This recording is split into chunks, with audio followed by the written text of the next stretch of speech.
పేదవాడి పక్షాన నిలబడతాం, ప్రజా గొంతుకై నినదిస్తాం. వాయిస్ ఆఫ్ వాయిస్లెస్, తెలుగువారి మనస్సాక్షి సాక్షి టీవీ. సాక్షి టీవీ ప్రసారాల కోసం మీ స్థానిక కేబుల్ ఆపరేటర్ను వెంటనే సంప్రదించండి. లులు సంస్థకు చంద్రబాబు ప్రభుత్వం దాసోహం అయింది. ఆ సంస్థకు విశాఖలో గజం ₹1.5 కేటాయించింది. 13.74 ఎకరాల ఖరీదైన భూమి షాపింగ్ మాల్ కోసం అప్పగించేసింది. 679 కోట్ల రూపాయల భూమిని డెడ్ చీప్గా ఇచ్చేసింది చంద్రబాబు సర్కార్. విజయవాడలో కూడా ఆర్టీసీ భూములు అప్పనంగా ఇచ్చేసింది. 4.15 ఎకరాల భూమిని లూలు సంస్థకు 99 ఏళ్ల లీజ్కి అప్పగించింది. లూలు అధినేత ఏపీకి వెళ్ళి వచ్చిన 2 రోజుల్లోనే ఈ జీవో వెలువడింది. ఈ వారంలోనే ఏపీకి వచ్చారు లూలు సంస్థ అధినేత. మెగా ఫుడ్ పార్క్లో సెంటర్ ఫుడ్ యూనిట్ కూడా లూలుకు అప్పగించేశారు. జనసేన ఎంపీ బాలశౌరికి చెందిన అవిషా ఫుడ్కు 115 ఎకరాలు అప్పనంగా అప్పచెప్పారు. 104 కోట్ల విలువైన భూమి 19.8 కోట్లకి అప్పగించేసింది కూటమి సర్కార్. రైట్, ఇదే అంశంపై అప్డేట్స్ మా కరెస్పాండెంట్ సతీష్ని అడిగి తెలుసుకుందాం. సతీష్, చెప్పండి. సో ఊరు పేరు లేని ఒక ఉర్సా అనే ఒక ఐటీ కంపెనీకి 65 ఎకరాలు ఇచ్చారు. ప్రస్తుతం లులుకి ఇన్ని కోట్ల విలువ చేసేదాన్ని కేవలం 20 కోట్లకి అమ్మేశారు. ఏం జరుగుతోంది? సో 99 ఏళ్ల లీజ్ అని కూడా అంటున్నారు. అసలు ఇది రియల్ ఎస్టేట్ వ్యాపారం తప్ప ఇంకేదైనా కనిపిస్తోందా అనే ప్రశ్న వస్తోంది. ఏం చెప్తారు సతీష్? అది అత్యంత వివాదాస్పదమైన భూముల కేటాయింపులు జరుపుతూ చంద్రబాబు ప్రభుత్వం ఉత్తర్వులు జారీ చేసింది. తీవ్ర విమర్శలు ఉన్నటువంటి లూలు సంస్థకు సంబంధించినటువంటి భూముల కేటాయింపుల జీవోలను రాష్ట్ర ప్రభుత్వం జారీ చేసింది. ఇందులో ఒకటి విశాఖపట్నం నడిబొడ్డున లూలుకు ప్రభుత్వం 13.74 ఎకరాలను 99 ఏళ్ల లీజుకి ఇచ్చింది.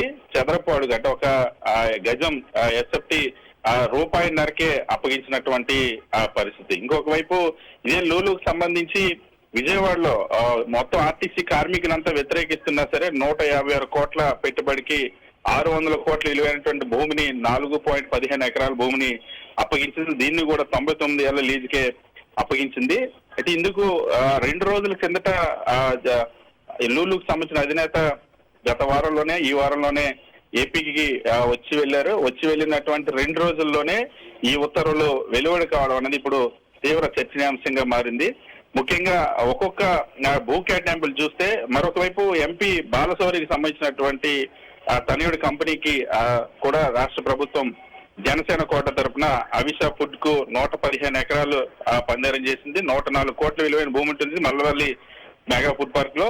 అందులో 19.8 కోట్లకి ఈ భూములను అప్పగించడం కూడా తీవ్ర వివాదాస్పదంగా మారింది. ఈ వివాదాస్పద భూముల కేటాయింపుల పట్ల ఇప్పటికే తీవ్ర వ్యతిరేకత ఉన్నప్పటికీ ఆర్టీసీ కార్మికులంతా వ్యతిరేకిస్తున్నా సరే రాష్ట్ర ప్రభుత్వం ముందుకెళ్లడం పట్ల కార్మికులు కూడా తీవ్రంగా ఆగ్రహం వ్యక్తం చేస్తున్నారు. విజయవాడలో 4 ఎకరాలు, విశాఖపట్నంలో మాత్రం బీచ్ రోడ్ లో ఉన్నటువంటి 13.74 ఎకరాలు. సో ఇంత పెద్ద ఎత్తున షాపింగ్ మాల్స్ కోసం అత్యంత విలువైనటువంటి భూములను కారు చౌకగా కట్టపెట్టడం వెనుకున్నటువంటి మతలబు పైన సర్వత్రా విమర్శలు వెలువెత్తున్నాయి. హరి, రైట్, ఒక షాపింగ్ మాల్లో ఎలాంటి ఉద్యోగాలు సృష్టించబడతాయి సతీష్? అందరికీ తెలిసిన అంశమే.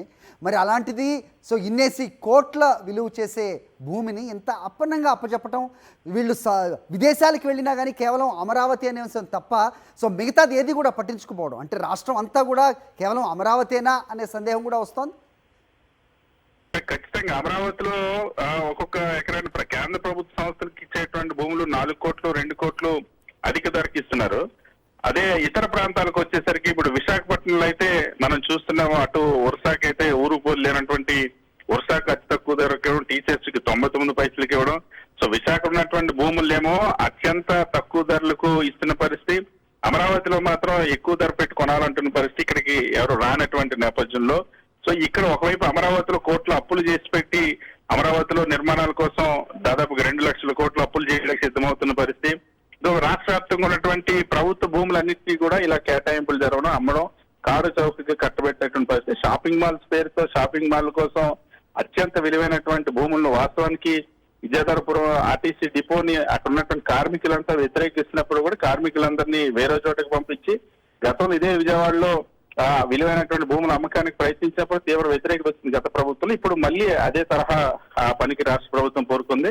రాష్ట్ర ప్రభుత్వ తీరు పట్ల ఒకవైపు పెట్టుబడులు పేరు చెప్పి పెట్టుబడులు తెస్తామని చెప్పి కారు చౌకగా తమకు సన్నిహితంగా ఉండే వాళ్ళకి భూములు కట్టబెట్టడం అన్నది ఇప్పుడు తీవ్ర చర్చనీయాంశంగా మారింది. అటు జనసేన ఎంపీ బాలశౌరికి కానీ ఇంకొక వైపు అటు లూలు సంస్థ కేటాయింపులు కానీ ఆ మధ్య ఉర్సాకు సంబంధించి అయితే తెలుగుదేశం పార్టీకి సంబంధించినటువంటి అనుబంధ సంఘాల్లో ఉన్నటువంటి వాళ్ళకి తీసుకొచ్చి అంత ఎంపీ కేసీఆర్ కిన్నీకి సంబంధించిన వారందరికీ కూడా అత్యంత చౌకగా భూములు కేటాయించే ప్రయత్నం చేయడం వీటన్నిటిపైన తీవ్ర విమర్శలు వెల్లువెత్తున్నాయి హరి. రైట్ సతీష్, మన గతంలో తెలిసిందే స్కిల్ డెవలప్మెంట్ అనే ఒక స్కీమ్ స్కామ్లో అధికారుల ఇన్స్ట్రక్షన్స్ని కూడా కాదని వాళ్ళని ఓవర్ రూల్ చేస్తూ ఫండ్స్ రిలీజ్ చేసిన అవసరం మనకు తెలిసిందే. అలాంటిది ప్రస్తుతం ఈ వెలువడిన ఈ లూలుకు సంబంధించిన జీవోలో కూడా ఆఫ్టర్ కేర్ఫుల్ కన్సిడరేషన్ అనేది మనకి జీవోలో కనిపిస్తూ ఉంటుంది.